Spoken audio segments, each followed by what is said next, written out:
Ini udah mulai? Mulai aja gitu. Mulai. Udah ya? Udah. Oke. Sorry.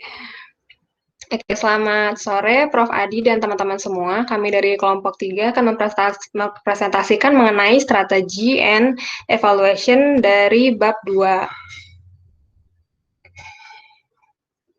Nah, sebelumnya perkenalkan anggota kelompok kami, ada Andi, Feli, lalu Larry, saya sendiri Inggit, dan Raras.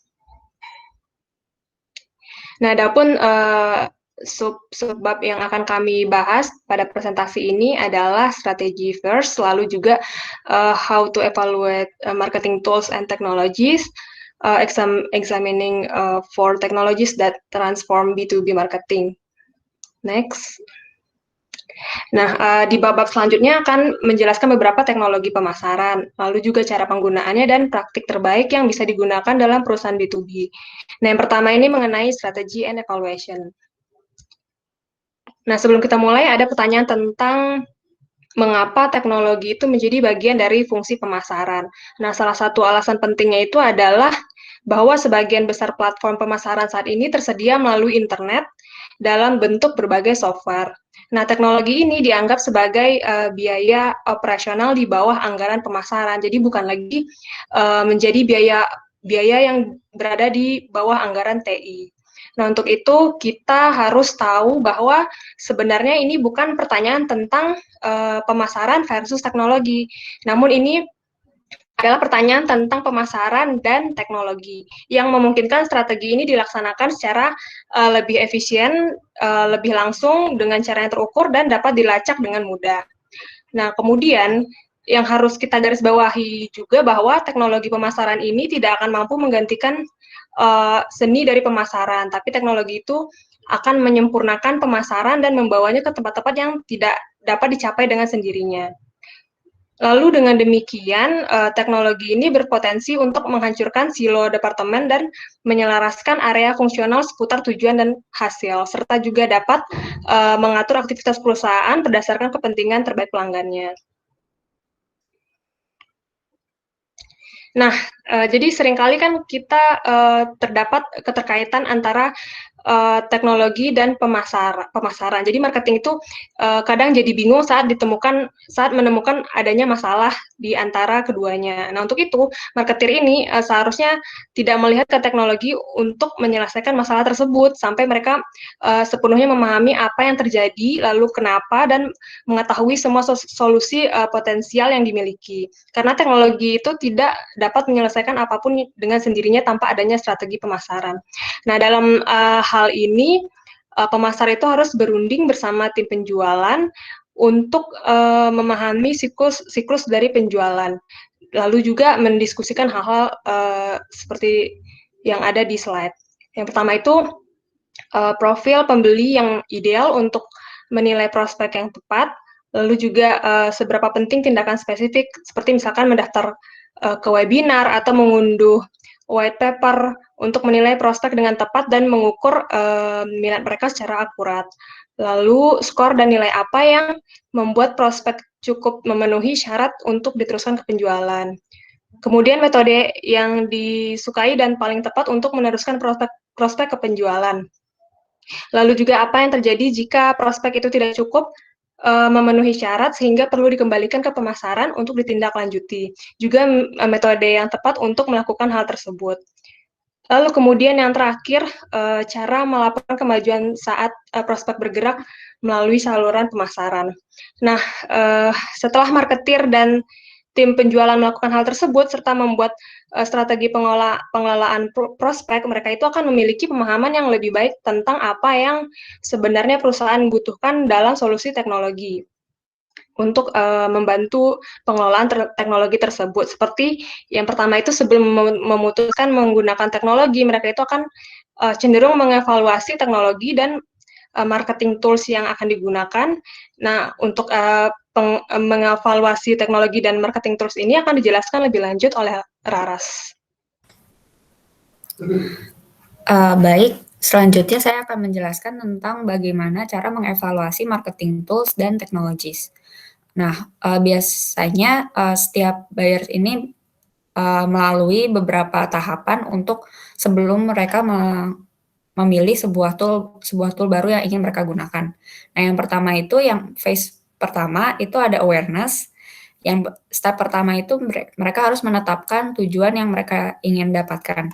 Nah, jadi mereka setelah mereka mengetahui masalah yang ingin mereka selesaikan, mereka juga make sure strategi yang mereka pilih itu sudah solid, mereka akan melakukan mencari solusi agar bisa mengatasi masalah tersebut. Nah, sebelum mereka berlanjut ke tahap yang lebih jauh, mereka harus menetapkan tujuan mereka dulu dan mencari tahu bagaimana cara mengukur tujuan tersebut. Tujuan ini lebih spesifik akan lebih baik. Lalu yang kedua ada create specifications. Itu jadi mereka mengidentifikasi fitur-fitur dan fungsionalitas yang dibutuhkan di dalam solusi mereka. Mereka itu harus mendeskripsikan mana fitur yang mereka perlu banget untuk dapatkan, dan mana fitur yang kalau misalnya kita miliki akan lebih baik.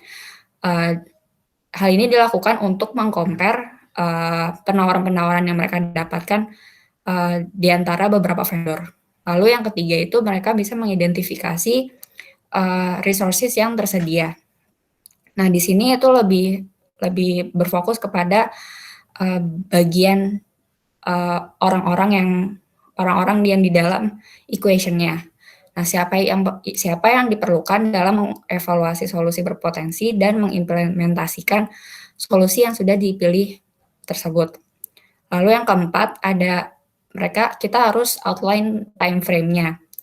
Nah, jadi mereka harus mencari tahu tahapan di dalam buying cycle dan menetapkan jangka waktu yang realistis di dalam setiap tahapan. Misalnya, kalau misalnya awareness itu mereka butuh berapa lama, seperti misalnya 30 hari.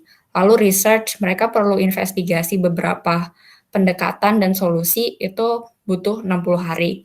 Lalu ada juga evaluasi, mereka perlu meng-compare beberapa vendor itu selama 90 hari. Terus mereka melakukan decision, memilih vendornya itu dalam waktu 120 hari.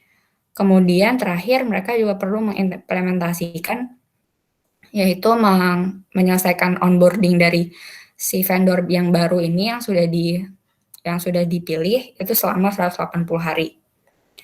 Next. Nah, fase yang kedua itu research. Next. Nah, yang pertama itu mereka mencari potential solutions-nya. Nah, setelah masalah, strategi, tujuan, spesifikasi, resource, dan time frame-nya sudah didefinisikan, sudah dipilih. Nah, kita itu perlu meneliti solusi yang tersedia dan vendor yang bisa menyediakannya. Nah, kita perlu mengumpulkan informasi secara umum dan tentang option atau beberapa pilihan atau pendekatan dan keuntungan sama kelebihan dan kekurangan dari setiap option tersebut.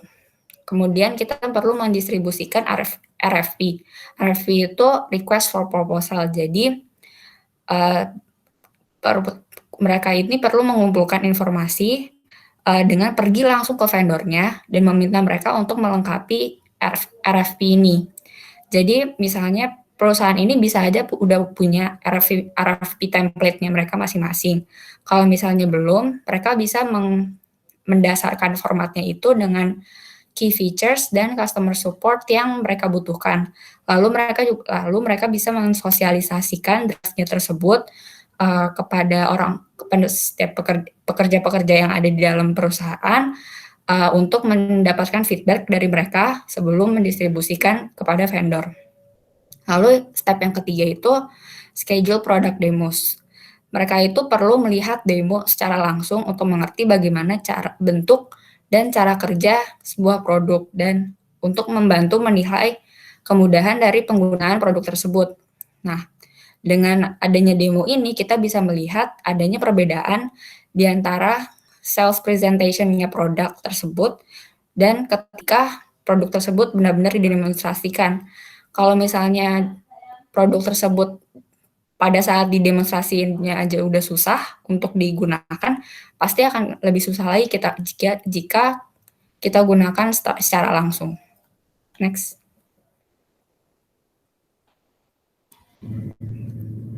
Selanjutnya akan dijelaskan oleh Andi. Oke, selanjutnya pada tahap ketiga, kita melakukan evaluasi. Next. Nah, saat kita mengevaluasi itu, kita harus merampingkan beberapa vendor yang sudah kita dapat. Jadi misalnya kita dapat beberapa banyak vendor, selalu untuk memfilter kembali vendor-vendor yang kita dapat, kita harus menanyakan kembali kepada diri kita sendiri beberapa hal seperti ini. Yang pertama, seberapa mudah alat ini digunakan. Yang kedua, seberapa membantu vendor. Yang ketiga, sumber daya konsultasi dan pelatihan apa yang tersedia. Yang keempat, jenis dukungan apa lagi yang ditawarkan oleh vendor. Yang kelima, jenis validasi pihak ketiga apa yang tersedia. Next lagi. Nah, untuk step keduanya pada fase ketiga, kita harus mengecek referensi dari klien-klien vendors itu yang lainnya. Di mana kita dapat menanyakan kepada mereka bagaimana pelayanan dari vendors itu, bagaimana resiko kegagalan pada alat yang mereka tawarkan, bagaimana pelayanan yang mereka berikan. Next lagi. Selanjutnya, fase keempat, di sini ada deciding and selecting a tools. Next, di sini setelah kita melengkapi pertanyaan-pertanyaan tadi dan menjawabnya, kita dapat membuat keputusan berdasarkan proses evaluasi tadi di fase ketiga. Nah, dari pertanyaan-pertanyaan tadi, maka akan ditemukan vendor yang tepat. Nah, setelah vendor yang tepat ditemukan, maka selanjutnya kita akan melanjutkannya dengan implementasi kepada vendor tersebut. Selanjutnya akan dijelaskan oleh Felicia.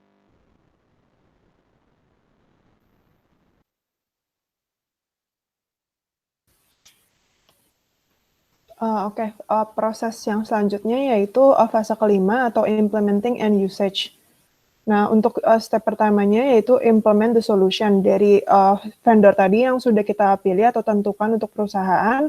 Nah, kemudian ini kita harus lihat dan evaluasi kembali gitu kalau misalkan ada suatu kebutuhan tertentu atau suatu project tertentu, kita misalkan harus memilih apakah kita harus pilih partner dari kenalan si vendor yang terpilih tersebut atau misalkan partner yang kita percaya. Nah, partner yang kita percaya ini mungkin bisa jadi karena kita udah kerjasamanya udah lama sebelum kita deal sama vendor yang kita sekarang. Nah, kira-kira lebih efektif yang mana antara kita percaya sama si partner pilihan si vendornya atau partner yang kita udah kerjasama sebelumnya. Nah, kemudian kalau menurut buku ini, demi kesuksesan perusahaan kita, maka kita harus percaya sama partner si pilihan vendor yang karena memang baik itu dari sisi partner maupun vendornya, mereka tuh memang expertise di bidangnya. Nah, sedangkan partner yang kita sebelumnya bekerja sama itu belum tentu dia expertise di bidangnya. Jadi kita harus percayakan kepada si partner dari vendornya. Kemudian step yang kedua itu continually monitor. Jadi kita nggak berhenti di setelah kita pilih vendor, terus kita pilih partnernya, kita nggak berhenti di situ aja, tapi kita harus terus melakukan monitoring dan juga penilaian bertahap apakah si teknologi dan seluruh prosesnya ini berjalan dengan lancar, dengan tepat, dan efisien. Nah, kemudian kita juga mesti evaluasi pelayanan dari sisi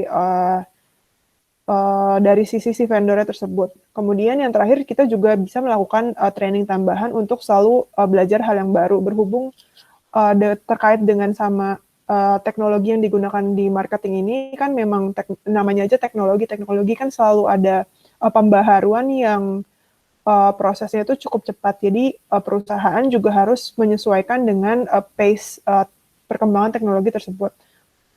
Nah, di fase ini seringkali juga diperhatikan bahwa misalkan teknologi marketing ini nggak digunakan di perusahaan di dalam satu divisi aja, tapi digunakan secara integrated dalam satu perusahaan. Misalkan beberapa divisi dia menggunakan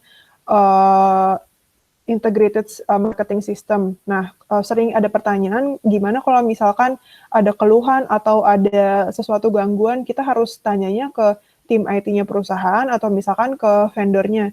Nah, jawaban yang tepat adalah kita harus tetap tanya ke vendornya. Kalau misalkan udah terlalu complicated dan supaya kita nggak ngeganggu berjalannya perusahaan kita sendiri, jadi kita harus memanfaatkan vendor yang ada. Selanjutnya akan dilanjutkan oleh Larry.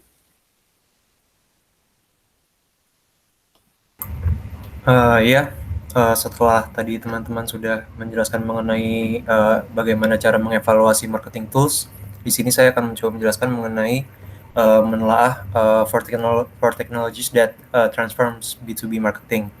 Nah, di sini tuh karena emang pemasaran B2B itu emang kayak semakin canggih ya dari waktu ke waktu.